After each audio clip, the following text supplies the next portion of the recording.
ইতিহাস, ঐতিহ্য, সংস্কৃতি সব মিলিয়েই নারায়ণগঞ্জ।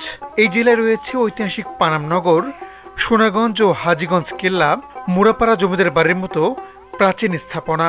এছাড়াও আছে কদম রসুল দরগা, সুলতান গিয়াসউদ্দিনের কবর ও অসাম্প্রদায়িক বাংলাদেশের প্রতিচ্ছবি। নাস্তার জন্য রয়েছে আদি আদর্শ মিষ্টান্ন ভান্ডার আর বস কেবিনের চা। মিশন বাংলাদেশের এই পর্বে নারায়ণগঞ্জ জেলা ঘুরে ঘুরে দেখব। আশা করি ভিডিওটি আপনাদের ভালো লাগবে।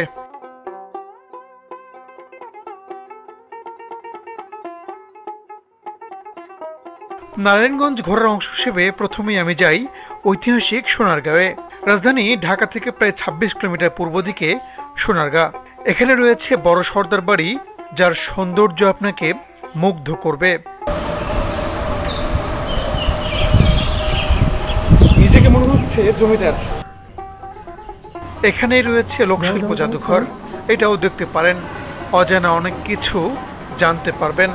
এটা হচ্ছে শিল্পাচার্য জয়নুল আবেদিনের ব্যবহৃত পোশাক ও তার সংগৃহীত নিদর্শন।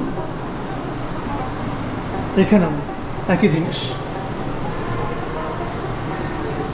এবং এইগুলোই হচ্ছে তার চিত্রাঙ্কনের সরঞ্জামাদি। হাঁটা দূরত্বে রয়েছে ঐতিহাসিক পানামনগর, যেখানে পা রাখলেই মনে হবে আপনি চলে এসেছেন সুদূর অতীতের কোনো সময়ে। পানামনগরের দুই পাশে এখনো মাথা উঁচু করে দাঁড়িয়ে আছে ঐতিহাসিক স্থাপনাগুলো। আমার ঠিক পেছনেই সেই ঐতিহাসিক পানামনগর।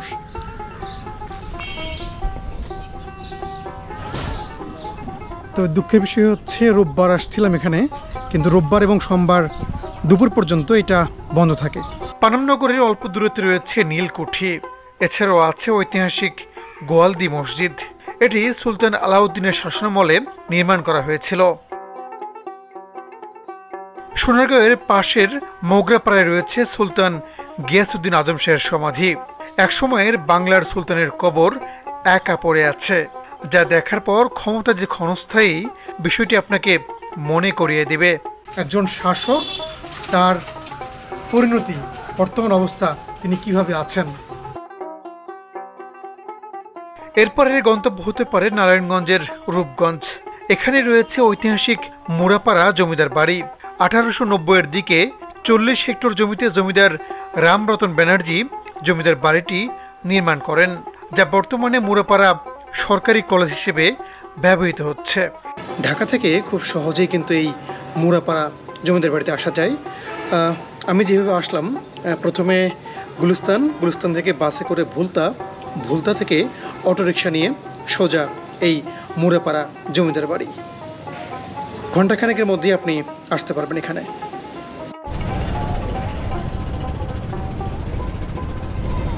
শীতলক্ষ্যা নদীর পার ঘেঁষে গড়ে উঠেছে আজকের নারায়ণগঞ্জ শহর। এর আশপাশে রয়েছে ঐতিহাসিক নানা স্থাপনা। শহরেই রয়েছে ঐতিহাসিক হাজীগঞ্জ কেল্লা। এই মুহূর্তে আমি আছি নারায়ণগঞ্জে, আর আমার পেছনে যে স্থাপনাটি দেখছেন, এইটা হচ্ছে হাজীগঞ্জ কেল্লা। ধারণা করা হয় মুঘল আমলেই এই দুর্গ বা এই কেল্লাটি নির্মাণ করা হয়েছিল। এর পাশেই রয়েছে বিবি মরিয়মের সমাধি। বিবি মরিয়মকে নিয়ে দুটি ভিন্ন মত রয়েছে। কারো কারো মতে বিবি মরিয়ম ছিলেন আমাদের এই বাংলার যে মুঘল সুবেদার ছিলেন শায়েস্তা খাঁ, তার কন্যা। আবার আরেকটা পক্ষ মনে করেন বিবি মরিয়ম ছিলেন 12 ভূঁইয়ার যে নেতা ঈশা খাঁ, সেই ঈশা খাঁর স্ত্রী। জেলার বন্দর উপজেলায় শীতলক্ষ্যা নদীর পূর্ব তীরে মুঘল আমলে নির্মিত সোনাকান্দা দুর্গ অবস্থিত। ধারণা করা হয় এই জলদুর্গটি 1650 সালের দিকে তৎকালীন বাংলার সুবেদার মীর জুমলা নির্মাণ করেন। হ্যালো, এই মুহূর্তে আমি আছি নারায়ণগঞ্জের ঐতিহাসিক সোনাকান্দা গ্রামের সোনাকান্দা কেল্লায়।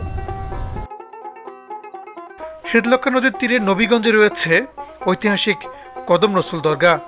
এটাও ঘুরে আসা যায়। এই মুহূর্তে আমি আছি নারায়ণগঞ্জের কদম রসুল দরগায়। ঐতিহাসিক এই দরগায় কথিত আছে মহানবী হজরত মোহাম্মদ সাল্লাল্লাহু আলাইহি ওয়াসাল্লামের পবিত্র কদম মোবারকের ছাপ সম্বলিত একটি পাথর রয়েছে।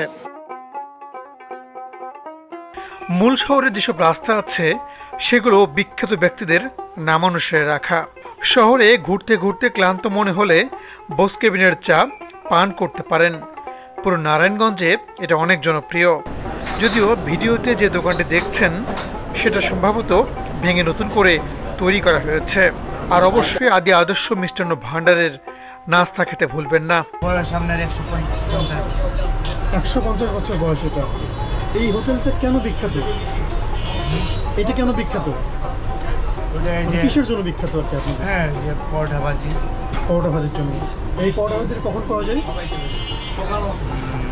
হ্যাঁ, সকাল থেকে 8টা থেকে 11টা। একটু আপনার সাথে কথা বলছি, সকাল 8টা থেকে 11টা পর্যন্ত পাওয়া যায়, তারপর বিকেল 5টার থেকে 4টার থেকে রাত্র 9টা।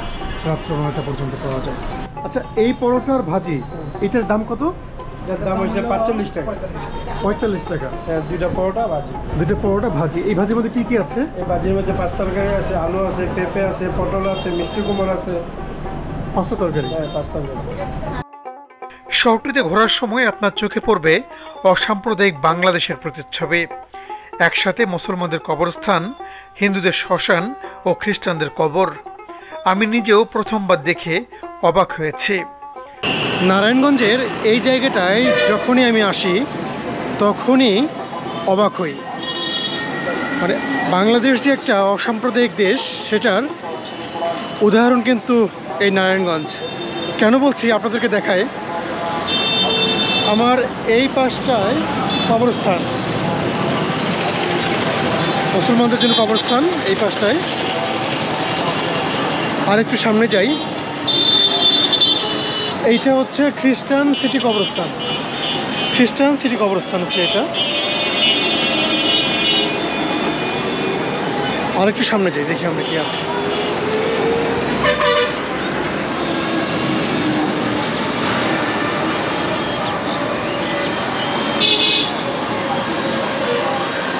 কেন্দ্রীয় সিটি শ্মশান, এইটা হচ্ছে শ্মশান।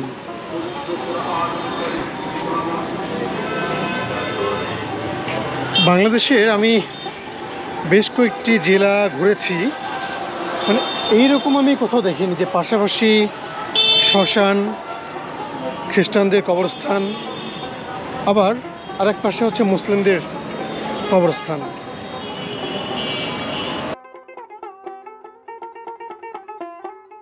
এছাড়াও জেলাটিতে ছড়িয়ে আছে প্রাচীন নানা স্থাপনা, যা আগামীতে তুলে ধরার চেষ্টা করব। ভিডিওটি ভালো লাগলে আমার চ্যানেলটি সাবস্ক্রাইব করতে ভুলবেন না। একই সঙ্গে আমার ফেসবুক পেজটিতে একটি ফলো দিয়ে রাখবেন। ভালো থাকবেন, দেখা হবে নতুন কোনো ভিডিওতে।